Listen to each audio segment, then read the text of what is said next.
Hello, and welcome to the Title 10 Financial Requirements Training. In this training, we will review how charges, billing, and patient income assessments are managed to ensure compliance with federal requirements while reducing barriers and increasing access to care. Let's start with charges for services. Title 10 programs are required to have a schedule of fees and a corresponding schedule of discounts based on the patient's income.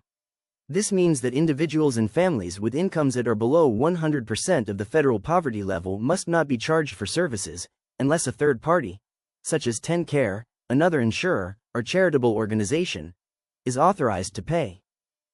For patients whose income exceeds that threshold, a sliding fee scale must be used.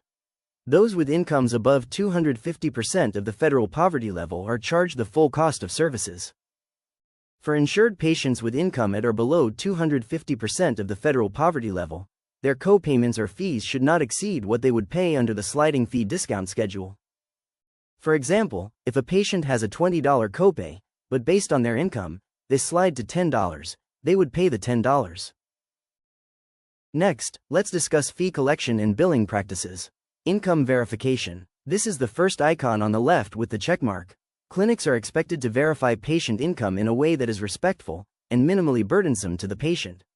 If available, valid income data from another program, for example, WIC, can be used instead of requiring patients to re-verify their income.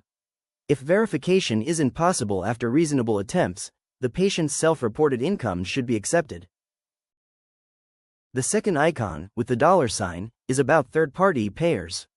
When a third party is authorized or legally obligated to pay, such as TennCare, another insurance company, or a charitable organization, reasonable efforts should be made to obtain that reimbursement at full cost. Next, the wallet icon is about patient fee collection.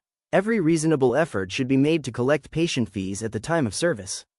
However, inability to pay must never prevent a patient from receiving care. And finally, the last icon with the circle, / symbol is about fee waivers. Under Title 10 guidance, programs may grant fee waivers for individuals whose income is above the low-income threshold but who, for good reason, are unable to pay for family planning services. Finally, let's look at program income and accounting.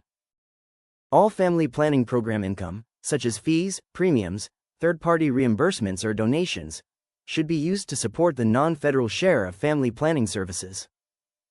Any monetary donations made to the family planning program are considered family planning income and must be handled in the same manner as other program-generated funds. Clinics should ensure that monetary donations made to family planning are reported to the accounting team, per policy.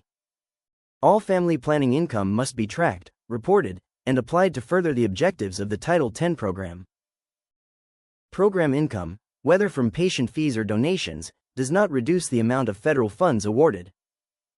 Instead, it is used to supplement and strengthen the services offered, ensuring that family planning programs remain accessible, comprehensive, and sustainable. This brings us to the end of our training. Thank you for listening, and for your continued commitment to reducing barriers and providing accessible, high-quality family planning services in Tennessee. For questions, please email familyplanning.health@tn.gov.